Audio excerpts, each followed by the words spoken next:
날이 갈수록 더 놀랍게 우리의 삶에 임하게 하실 줄 믿습니다.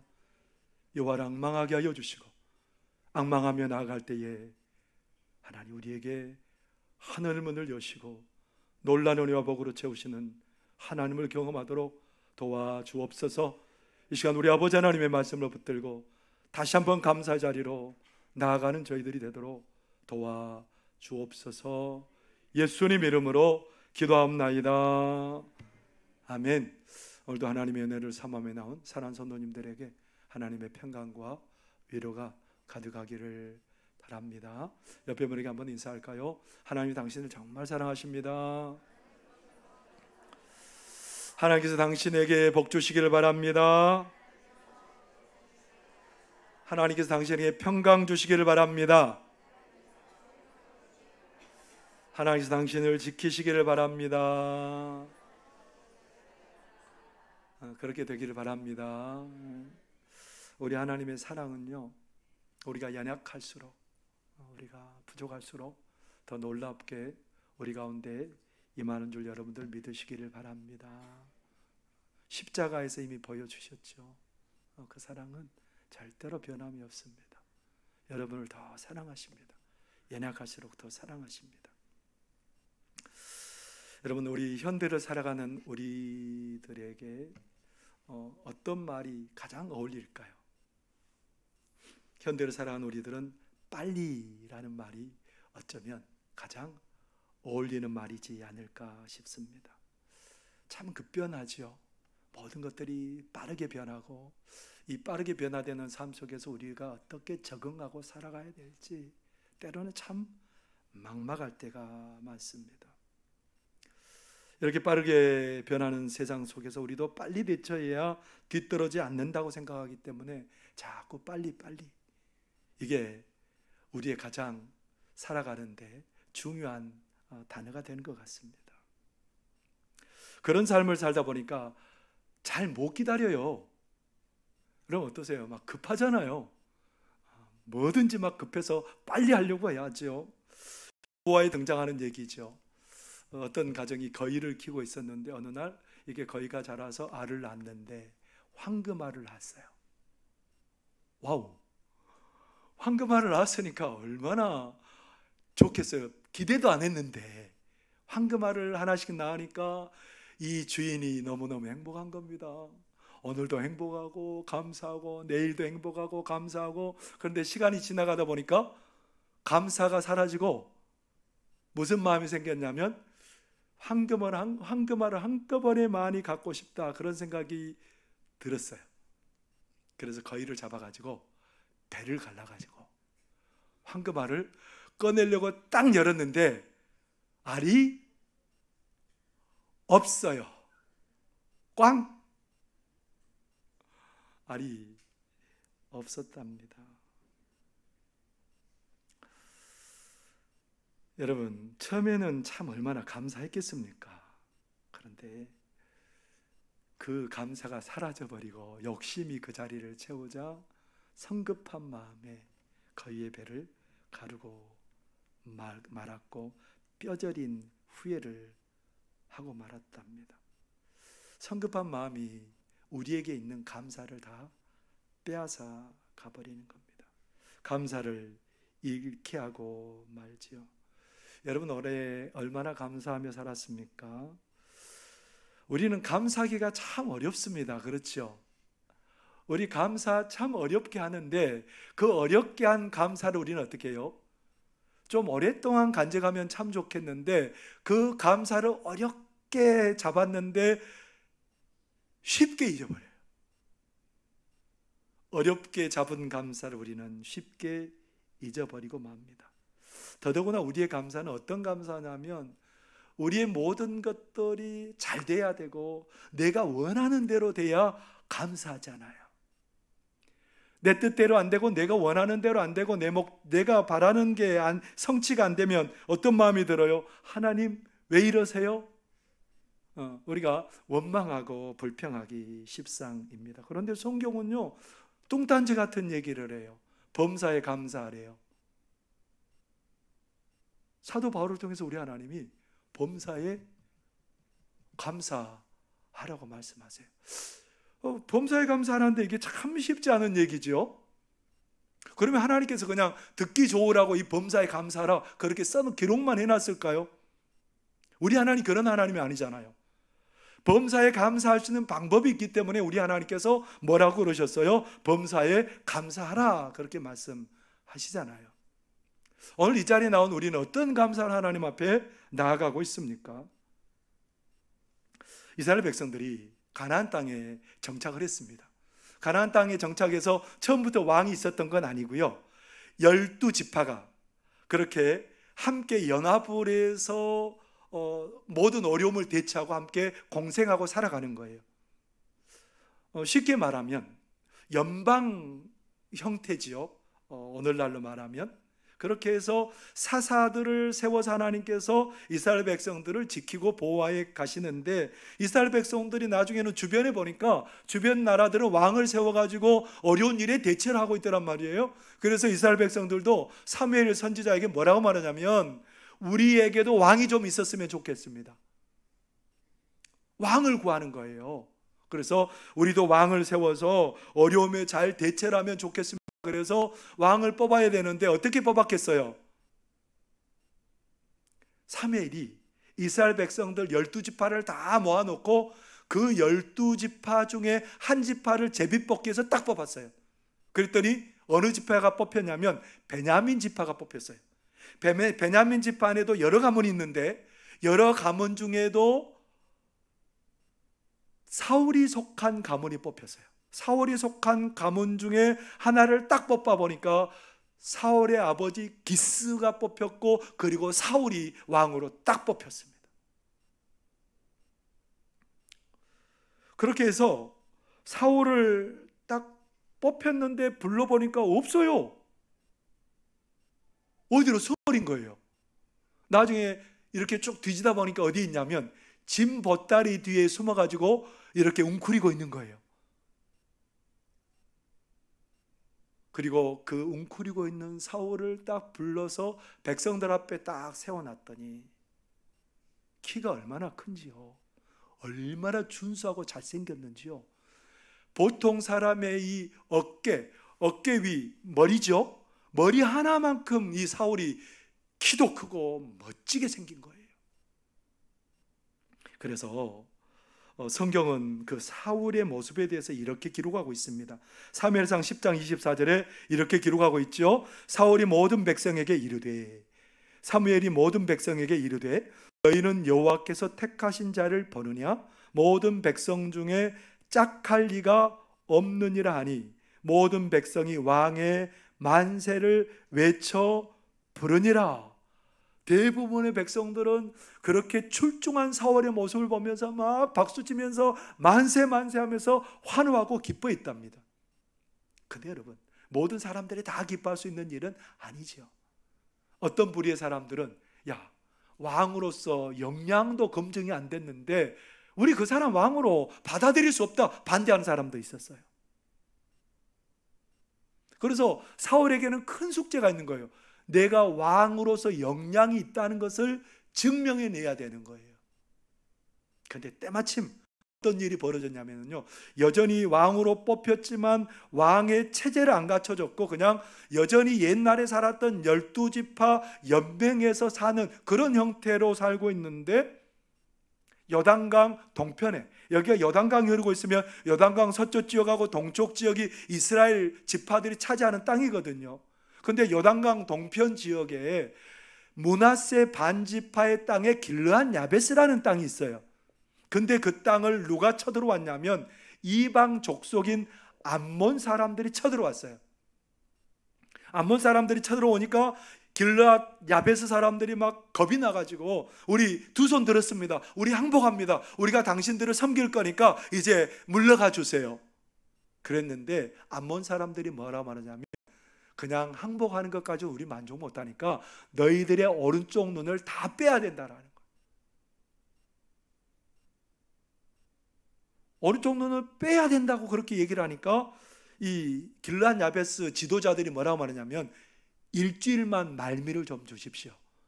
우리가 이스라엘의 사람들을 보내서 우리를 구원할 사람이 없으면 우리가 당신들 앞에 나가서 눈도 뽑히고 당신들이 원하니까 다 해주겠습니다. 그랬더니 암몬 사람들이 좋다라고 얘기를 해준 거예요. 왜냐하면 꿍꿍이가 있었거든요. 이스라엘은 길르앗 야베스를 구원할 만한 사람이 없다고 생각한 거예요. 뭐 그러지 않아도 이스라엘 사람들이 다 함께 나오면 함께 다 없애버릴 그 생각을 가지고 일주일 동안 시간을 준 거예요. 그래서 길르앗 야베스 사람들을 보냅니다. 이스라엘 땅으로. 우리가 지금 죽게 생겼으니까 좀 건져달라고.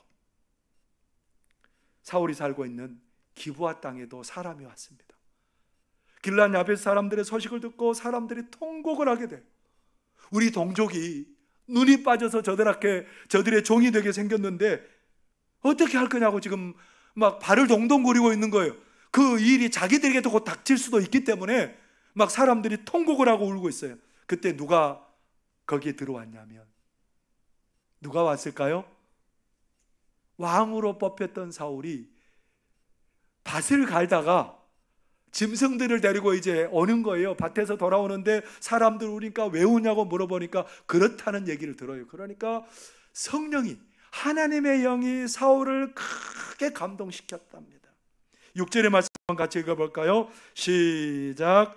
사울이 이 말을 들을 때에 하나님의 영에게 크게 감동되며 그의 노가 크게 일어나서, 하나님의 뭐에 감동됐다고요?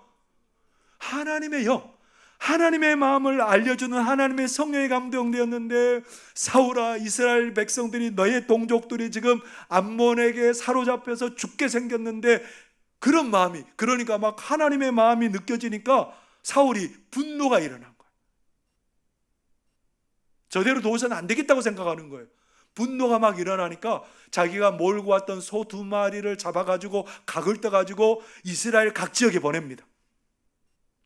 너희들 안 나오면, 전쟁하러 안 나오면 너희들의 짐승을 다 이렇게 만든다. 심지어는 너희들까지 이렇게 할 수도 있다는 거예요. 하나님이 두려운 마음을 주셨어요. 그러니까 두려운 마음을 주시니까 그 사람들이, 이스라엘 백성들이 전쟁하러 나왔는데 몇 명이 나왔냐면 33만 명이 나왔어요. 안 놀라시잖아요. 지금 인구 70억 가운데 뭐 33만 명이 대수겠습니까마는 옛날의 인구는 많지 않았거든요. 기껏해야 몇 억이죠. 몇 억 가운데 이 지구 전체가 몇 억밖에 안 됐다는 거예요. 그 인구 중에 33만 명이 모였으니 이건 엄청나게 모인 거거든요. 그래서 길르앗 사람들에게 전령을 보내서 너희들 내일 이맘때쯤에는 구원을 받을 것이다. 그렇게 해서 그 33만 명을 데리고 요단강을 건너가 가지고 그렇게 세 부대를 나눠서 암몬을 공격하기 시작했답니다. 암몬을 공격했는데 어떤 일이 벌어졌을까요? 11절 말씀을 한번 같이 읽어보겠습니다. 시작. 이튿날 사울이 백성을 3대로 나누고 새벽에 적진 한가운데로 들어가서 날이 더울 때까지 암몬 사람들을 치매 남은 자가 다 흩어져서 둘도 함께한 자가 없었더라.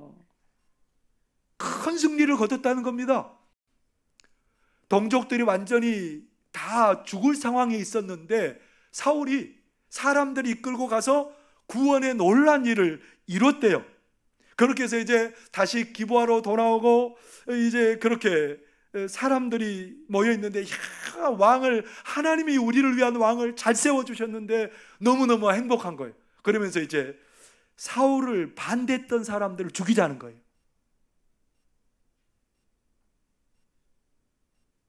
그리 앞으로 후환이 없죠. 가시 걸림돌이 되는 그 사람들을 없애자는 거예요. 그러니까 사울이 뭐라 그랬을까요? 오늘 13절의 말씀 한번 읽어볼까요? 시작. 사울이 이르되 이 날에는 사람을 죽이지 못하리니 여호와께서 오늘 이스라엘 중에 구원을 베푸셨음이니라. 그래서 이제 그 큰 승리를 얻고 이제 즉위식을 해야 되잖아요. 왕을 뽑았으면 뭘 해야 돼요? 대통령도 뽑아놓으면 뭘 해야 돼요?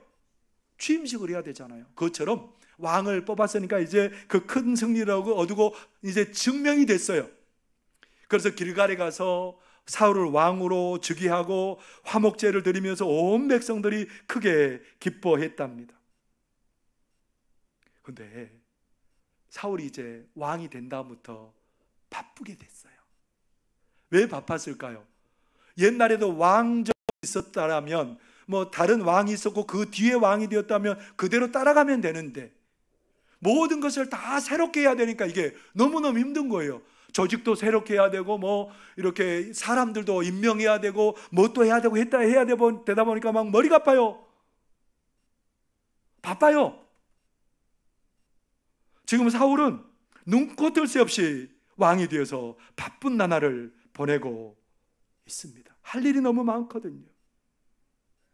바쁘다 보니까 마음에서 뭐가 자꾸 빠져나갈까요? 감사하는 마음이 자꾸 빠져나가요. 하나님께서 자기는 왕이 될 자격이 안 된다고 생각했는데 자기를 왕으로 세워주셨어요. 왕으로 세워주셨을 뿐만 아니라 길르앗 야베스 사람이 그 위경에 처해 있을 때에 군사 훈련이 안 됐어요. 사실 이스라엘 백성들은 좋은 무기도 없어요. 그럼에도 불구하고 암몬을 치게 되었고 큰 승리를 얻게 되었습니다. 가만히 생각해 보면 이 은혜 아닌 게 없는데, 사울은 바쁜 그 일정 때문에 하나님의 베푸신 은혜를 다 기억 저편으로 하나하나 떠내보내고 살아가고 있습니다. 사울이 만약에 하나님을 기억하고 하나님의 그 은혜를 기억했다면 더 하나님 의지할 사람이 되었을 텐데, 그 하나님 그 감사의 자리에 그 염려와 바쁜 것들이 사로잡다 보니까 사울이 어떻게 됐을까요? 어려움을 만난 사울이 어떻게 될까요? 사울이 행동이 13장에 등장하고 있습니다. 블레셋이란 나라가 또 쳐들어왔어요. 그 블레셋이란 나라가 얼마나 능력이 있냐면 이스라엘 백성들이 갖지 못한 철기 문명을 갖고 있는 거예요. 그러면서 오늘 블레셋 사람들의 그 군대가 얼마나 강한지 소개하고 있죠. 사무엘상 13장 5절에 보면 이렇게 소개하고 있습니다. 블레셋 사람들이 이스라엘과 싸우려고 모였는데 병거가 3만이요 마병이 6,000명이요 백성은 해변에 모래같이 많더라. 그들이 올라와 베다웬 동쪽 믹마스에 진침해. 이 엄청난 군사들이 오니까 이스라엘 군사들은 주눅이 들어가지고 전부 다 지금 숨기에 급급합니다. 이 정도 됐으면 가장 필요한 게 뭐냐면 하나님께 얼른 제사를 드리고 하나님께 도움을 구해야 되는데, 왕은 제사 못 드려요. 누가 드려야 돼요? 자격이 되는 제사장이 드려야 돼요. 그 당시 그 역할을 한 사람이 누구냐면 사무엘이었어요. 7일을 기다렸어요. 안 와요. 백성들이 점점 사기가 떨어지고 다 도망가려고 하니까 사울이 급했어요. 그래서 뭐예요? 자기가 드리면 안 되는데 자기가 화목제와 번제를 드렸습니다. 그거 다 드리고 나니까 그때야 누가 왔냐면 사무엘이 왔어요. 좀 빨리 오면 얼마나 좋아요. 좀만 더 기다리면 더 좋았을 텐데. 근데 사무엘이 와서 뭐라 그랬을까요? 사무엘상 13장 14절에 이렇게 기록하고 있습니다. 지금 왕의 나라가 길지 못할 것이라. 여호와께서 왕에게 명령하신 바를 왕이 지키지 아니하였으므로 여호와께서 그의 마음에 맞는 사람을 구하여 여호와께서 그를 그의 백성의 지도자로 삼으셨느니라. 뭐라고 말해요? 하나님이 사울 왕 자신을 이제 그 자리에서 있지 못하게 하고 다른 사람을 왕으로 세워서 그 사람을 왕되게 할 겁니다. 도대체 왜 사울이 왜 이렇게 된 걸까요? 베푸신 은혜를 바쁘다는 핑계로 잊어버렸기 때문에. 그 은혜가, 하나님이 베푸신 은혜에 대한 감사가 마음에서 사라지자 이런 행동을 하게 되었고, 하나님으로부터 이런 말을 듣게 되었습니다. 나중에 이제 다윗이라는 출중한 사람이 나타나죠. 믿음의 사람이 나타나서 블레셋을 이기고 그리고 골리앗을 죽이고 큰 승리를 가져오고 사울과 함께 전쟁에 나가서 막 승승장구합니다. 여러분, 그러면 어떻게 해야 돼요? 하나님께서 베푸신 은혜에 감사하고 계속 그것을 새겼던 사울이라면 하나님이 다윗을 보내서 이런 은혜를 베푸셨구나 막 감사하면서 행복했을 거예요. 감사를 잃어버린 사울에게는 어떤 마음이 드냐면, 저 다윗 제거해야 돼. 그래야 내 왕위가 위태롭지 않아. 그래서 다윗을 제거하러 다니다가 결국은 어떻게 됐을까요? 결국은 사울도 나중에는 전쟁터에서 죽음을 맞이하게 되는 그런 일이 벌어지게 되었답니다. 뭐가 문제입니까? 너무 바쁘게 살다 보니 하나님의 베푸신 은혜에 감사를 잊어버렸다는 거예요. 사울만 그런 게 아니고요, 애굽에서 건짐을 받은 이스라엘 백성들도 똑같은 모습을 보여줍니다. 하나님께서 10가지 재앙을 통해서 이스라엘 백성들을 애굽에서 건져줬거든요. 종살이에서 하나님이 건져줬어요. 누가요? 하나님이. 그러면 뭘 늘 기억하고 살아가야 돼요?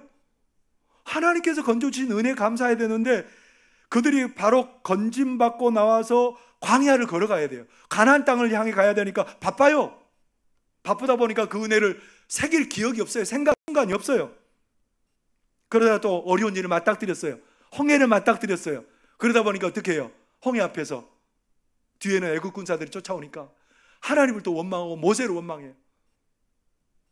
그런데 하나님은 하나님 백성들에게 은혜 베푸시기를 좋아하는 분이잖아요. 그래서 홍해를 가르시고 나중에 이스라엘 백성들을 건너게 하시고 애굽의 군사들을 수장시켜 버립니다. 그래서 이스라엘 백성들이 너무너무 감사해서 막 뛰놀고 춤추고 감사했거든요. 근데 또 바쁘게 길을 걸어갑니다. 바쁘게 걸어가다 보니까 또 뭘 만나요? 어려움 만났어요. 어려움 만나서 어떻게 했을까요? 감사를 잃어버린 그들은 또 원망과 불평에 빠지는 것을 보게 됩니다. 하나님께서 우리에게 베푸신 은혜가 늘 크고 놀랍습니다만 우리는 바쁜 삶에 치여서 그 은혜를 자꾸 잊어버리고 살아요. 마치 은혜 받지 않은 사람처럼 살아요. 하나님께 받은 은혜가 크지만 그것은 어제의 은혜일 뿐이지 오늘과 상관없는 은혜라고 생각하고 살아갈 때가 많은 게 우리들입니다. 여러분, 우리 교회가 창립 90주년 맞아 있어요. 여러분, 90주년 맞이한다는 게 쉬운 게 아닙니다. 1년 살아가는 것도 쉽지 않고요, 10년을 살아가는 것도 쉽지 않고, 근데 우리 교회가 거의 100년을 맞이하도록 누가 인도하신 거예요? 누구의 은혜인 거예요? 어떻게 알았대요? 하나님의 은혜 주신 거예요. 올 한 해 우리가 살면서 어려운 일들도 많았죠. 올해 유달리 어려웠습니다. 올해 막 배추를 400포기씩을 2번이나 해도 배추가 잘 안 된 집도 있대요. 기후가 안 좋아서. 그래서 어떤 권사님은 그런 말씀 하시더라고요. 올해는 이렇게 강대상이 헌물할 것도 많지 않을 것 같다고. 보니까 많지 않아요? 많은 것 같아요? 여러분, 여러 가지 어려움 중에도 우리 하나님께서는 우리에게 필요한 모든 것들을 늘 공급해 주셨습니다. 이스라엘 백성들이 하늘의 만나와 메추라기를 먹이신 것처럼 하나님께서 우리에게 그 놀라운 은혜를 주셨습니다. 근데 여러분, 우리는 그것만 은혜라고 생각해요. 근데 여러분의 삶의 모든 것이 은혜라는 것을 기억하시기를 바랍니다. 김소민이라는 자매가 모태신앙인으로 태어났습니다. 사랑의 교회를 섬기고 있는 자매인데요, 이 자매가 굉장히 자기 생각도 있고 열심인 자매예요. 공부도 굉장히 잘하는 자매인데, 이 자매가 삼촌이 변리사였는데 자기도 이제 공부도 잘하고 하니까 나도 좀 변리사가 되어서 저 삼촌의 그 아름다운 모습대로 나도 좀 살고 싶다, 그런 마음을 갖고 변리사 준비를 해서 시험을 치렀는데 1차는 됐는데 2차가 안 되는 거예요. 그래서 그것을 접고 회사 생활하다가 나중에 엄마가 선생님이었는데 그게 너무 좋아서 나도 선생님 되고 싶어서 임용고시를 준비하는 중에 건강이 계속해서 나빠지는 거예요. 그러다가 대상포진이 왔고 그 대상포진을 치료하는 중에 거기에 세균이 들어가서 이 자매가 그때부터 고난을 당하기 시작합니다. 7년을 그렇게 아프기 시작하는데요, 4년 동안에는 하루 잠을 30분 이상 자본 적이 없대요. 얼마나 고통이 심한지. 입을 움직여도 고통이 심하고요, 먹을 것이 들어가도 고통이 심하고요, 눈을 깜빡이는 것도 고통이고, 입을 움직이는 것도 고통이고, 몸에 힘을 조금만 줘도 고통이고, 그래서 정신을 잃어버리기를 수없이 많이 한 거예요. 힘들 때마다 응급실에 들어가서 그렇게 마약성 진통제를 투약하고, 그렇게 그 7년 동안을 지내온 거예요. 죽을 생각도 많이 했답니다. 나중에는 신경 같은 것들을 차단하는 수술을 하게 되고, 지금은 이제 어느 정도 정상인들처럼 생활할 수 있게 되었답니다. 그 자매는 여기 저 살아있어요 라는 책을 출간해서 그 통증 가운데 있는 희귀병을 앓는 사람들을 위해서 용기를 얻으라고 책을 출간하게 되었답니다. 여러분, 우리가 스쳐도 움직여도 고통을 받는 사람들이 있습니다. 그런데 우리의 머리끝부터 발끝까지 가만히 생각해 보니까 은혜 아닌 게 없잖아요. 우리가 눈을 자연스럽게 이렇게 감고 뜰 수 있는 것도, 우리가 일어서서 걷고 먹은 것들을 맛나게 먹고 소화할 수 있는 것도 다 하나님의 은혜였던 거예요. 우리 가족들과 함께 담소를 나누고 함께 저녁 식사를 하고 우리 교우들과 함께 예배를 드리고, 이 모든 것이 그냥 주어진 게 아니고 하나님의 은혜였던 거예요. 근데 이것들을 바쁘다는 생각 속에 그냥 살아오다 보니까 이 은혜를 은혜로 못 느끼고 살아가요. 이 은혜를 감사로 못 느끼고 살아가는 것이 우리들입니다. 그런데 하나님은 자꾸 우리에게 뭐라고 말해요? 범사에 감사라는 겁니다. 이런 우리에게, 너무 바쁜 나머지 감사를 잃어버린 우리들에게 오늘 뭐라고 부탁하고 있습니까? 범사에 감사라고 말씀하시고 계시다라는 거예요. 어떻게 해야 우리가 범사에 감사할 수 있을까요? 우리 하나님 우리에게 베푸신 은혜를 잊지 않을 때 가능하다는 겁니다. 그래서 시편 103편 2절 우리 함께 읽어보겠습니다. 시작. 내 영혼아 여호와를 송축하며 그의 모든 은택을 잊지 말자다. 누구의 시냐면요, 다윗의 시예요. 내 영혼아, 뭐라고 말해요? 여호와를 송축하며 그 다음에요, 모든 은택이 뭘까요? 하나님이 행하신 모든 일. 은택이 뭐라고요? 하나님이 행하신 모든 일. 그러니까 다윗에게 하나님이 행하신 모든 것들은 은혜였다는 거예요. 다윗은요, 집에 막내로 태어났어요. 7째로 막내로 태어났는데 왕이 될 자격이 안 되는데 그가 왕이 되었어요. 사울에게 쫓겨서 10년을 도망 다녔는데 하나님이 다윗을 건져주셨어요. 하나님이 다윗을 왕되게 하셨어요. 전쟁에 가는 곳마다 이기게 하셨어요. 사람들이 다윗의 이름을 크게 해주셨어요. 하나님께서. 생각해 보니까 뭐예요? 가만히 생각하면 생각할수록 누워서 생각해도 은혜고, 누워서 생각해도 감사하고, 다윗은 그 은혜를 새록새록 마음에 새기고 있는 거예요.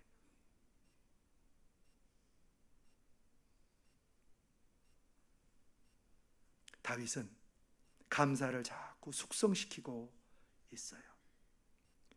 그런 다윗이었기 때문에 정말 견디기 어려운 어려움이 한번 찾아왔거든요.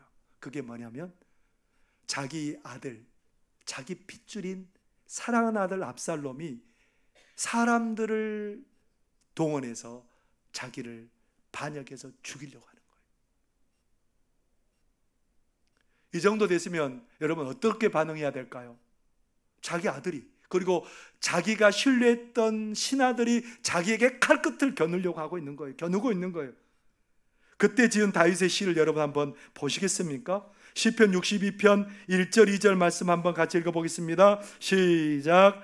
나의 영혼이 잠잠히 하나님만 바라미여 나의 구원이 그에게서 나오는도다. 오직 그만이 나의 반석이시요 나의 구원이시요 나의 요새이시니 내가 크게 흔들리지 아니하리로다. 목숨이 경각간에 달려 있는데 하나님이 나를 건지시는 분이니까 나는 걱정 안 합니다. 하나님, 오히려 하나님을 찬양합니다. 그렇게 나아가고 있어요. 왜냐하면 하나님이 베푸신 은혜를 늘 잊지 않고 있거든요. 늘 감사하는 마음을 가지고 살고 있거든요. 거기에서 더 나가서 다윗은 뭐라고 노래하고 있냐면 내가 평안과 만족이 넘칩니다. 그렇게 고백해요. 시편 4편 7절 8절 말씀도 함께 읽어보겠습니다. 시작. 주께서 내 마음에 두신 기쁨은 그들의 곡식과 새 포도주가 풍성할 때보다 더하니이다. 내가 평안히 눕고 자기도 하리니 나를 안전히 살게 하시는 이는 오직 여호와이시니이다. 지금 목숨이 경각간에 달려 있는데요, 다윗이 어떻게 하고 있다고요? 평안히 자고 눕기도 하고, 원수들이 모두가 다 가졌을 때보다 내 마음은 더 기쁘고 감사합니다. 뭐 때문에 다윗이 이럴 수 있었을까요? 감사가 늘 마음에 있었기 때문에 그래요. 바쁜 삶에 쫓겨서 감사를 잃어버리지 않았기 때문에 그렇습니다. 아까 길르앗 야베스 사람들, 나중에 사울이 블레셋과의 전쟁에서 세 아들과 함께 죽습니다. 근데 정말 비참해요. 그 블레셋 사람들이 사울과 그 세 아들의 시차를 가져다가 성벽에다가 못 박아 버렸어요. 가장 불행한 죽음이거든요, 그게. 길르앗 야베스 사람들이 이 얘기를 듣고 용사들을 보내서 그 사울과 그 아들들의 시체를 내려다가 화장을 해서 장사를 지내고 길르앗 야베스 사람들이 7일간 금식했답니다. 왜 이게 가능했을까요? 하나님께서 사울을 통해서 베푸신 은혜를 잊지 않은 거예요. 마음에 깊이 생각한 거예요. 우리의 눈이 빠질 뻔했고 우리가 일생을 고통과 치욕 속에 살 수밖에 없는 우리를 건져준 그 은혜를 계속해서 기억한 거예요. 40년이 지났어요. 자기들만 기억할 뿐만 아니라 후대들에게도 얘기해요. 너희들은 이 은혜를 잊으면 안 된다. 이 은혜 잊으면 안 돼. 누구에게도 얘기하는 거예요? 후손들에게도 얘기하는 거예요. 그래서 결국은 그 은혜를 갚을 수 있게 되었답니다. 여러분, 아무리 바쁠지라도 하나님의 은혜를 늘 새기며 감사하며 살아가는 사람들은 어려움 중에도 어떤 고난 중에도 감사하는 역사가 일어나게 될 줄 믿으시기를 바랍니다. 윤호용 목사님이 교회 수련회를 갔어요. 근데 자기 아들이 죽었어요. 수련회를 갔는데 20살 된 아들이 그 수련회에 죽었어요. 사람들이 뭐라고 수군거리겠어요? 목사가 무슨 죄를 지었대? 그러니까 거기에 교인들도 마음의 부담을 갖고 한 사람 두 사람 떠나요. 이러니까 이 목사님의 마음이 너무너무 힘들고 아픈 거예요. 하나님 왜요? 하나님 왜 저에게 이런 일이 일어났는데요? 근데 그 목사님이 다른 거 이제 귀를 기울이지 않고 침묵의 해를 선포하고 오직 하나님을 의지합니다. 하나님의 은혜만 구하고 하나님께 말씀과 기도로 나가고 하나님 앞에 자기 마음을 쏟아 놓습니다. 가만히 하나님 앞에 서서 보니까 은혜인 거예요. 자기의 목회 모든 날들 동안 은혜인 거고, 가만히 생각해 보니까 아들이 다 죽은 게 아니고 한 아들이 남아있는 것도 감사하고, 그리고 그 아들이 죽어서 하나님 품에 안겨서 영생복락 누릴 것 생각하니 감사가 나오는 거예요. 가만히 하나님 앞에 섰을 때에 하나님의 은혜가 기억나게 되었고 감사할 수 있게 되었답니다. 여러분, 감사는 포도주를 숙성하는 것과 같습니다. 포도주는 오랫동안 숙성되면 숙성될수록 훨씬 더 최고급 품질의 포도주가 되는 것처럼 우리가 하나님 앞에서 베푸신 은혜를 가지고 날마다 감사하고 또 감사할 때에 놀라운 은혜가 있게 될 줄 믿습니다. 범사에 감사하는 그런 역사가 일어나게 될 줄 믿습니다. 그래서 복음 노래에 날 구원하신 주 감사라는 노래가 있습니다. 한번 보시기 바랍니다. 날 구원하신 주 감사, 모든 것 주신 감사, 지난 추억이 내 감사, 주 내 곁에 계시네. 향기로운 봄철의 감사, 외로운 가을날 감사, 사라진 눈물도 감사, 나의 영혼 평안해. 응답하신 기도 감사, 거절하신 것 감사, 헤쳐나온 풍랑 감사, 모든 것 채우시네. 아픔과 기쁨도 감사, 절망 중 위로 감사, 청량 못할 은혜 감사, 크신 사랑 감사해. 길가의 장미꽃 감사, 장미꽃 가시 감사, 따스한 가정 희망 주신 것 감사, 기쁨과 슬픔도 감사, 하늘 평안을 감사, 내일의 희망을 감사, 영원토록 감사해. 우리의 감사가 이런 감사가 되기를 바랍니다. 영원토록 감사해. 우리는 바쁘지만 하나님이 베푸신 은혜를 날마다 마음에 새기며 사시기를 바랍니다. 이 감사는 결국은 범사의 감사로 우리를 이끌어 주실 줄 믿습니다. 영원토록 감사하는 성도들이 되시기를 바랍니다. 기도하겠습니다. 사랑하는 하나님 아버지, 고맙고 감사합니다. 영원토록 감사해. 하나님, 우리가 날마다 베푸신 은혜를 바쁘다는 핑계로 잊어버리지 않게 하여 주시고, 하나님, 우리가 날마다 은혜를 심령에 새기고 감사하는 저희들 되게 하여 주셔서 어떤 고난과 어려운 상황 속에서도 감사하는 저희들 되게 하여 주옵소서.